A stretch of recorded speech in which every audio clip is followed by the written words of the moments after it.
మందరికి ఇతిహాసాలు ఇష్టమే కదా. అయితే శ్రీరాముని భక్తుడైన హనుమంతుని గురించి మీరు తెలుసుకోవాలి. హనుమంతుడు కేవలం వీరుడు మాత్రమే కాదు, ప్రకెట్టి శక్తి స్వరూపం. అపారమైన బలం కలిగిన ఆయన పర్వతాలనే ఎత్తి మోయగలడు.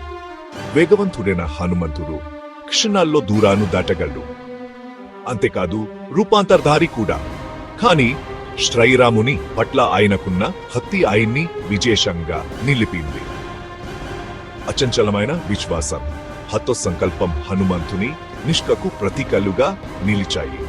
యుగాలను దాటి హనుమంతుడు జీవిస్తున్నాడని, చికానం మరియు మార్గదర్శకత్వం అందిస్తున్నాడని పురాణాలు చెబుతున్నాయి. భయమే తెలియని హనుమంతుడు యుద్ధంలో మహావీరుడిగా విజృంభించాడు. లంకను చేరుకోవడానికి సముద్రాలను దాటాడు. హనుమంతుని ప్రతి చర్య గుర్రం మరియు కర్తవ్యంతో కూడుకున్నది. దైవభక్తికి ప్రతీక ఆయన రొమ్ములో ఉన్న దివ్యరత్నం ఆయన దేవత్వానికి నిదర్శనం. హనుమంతుడు కేవలం దేవుడు మాత్రమే కాదు, మనందరికీ ప్రేరణ.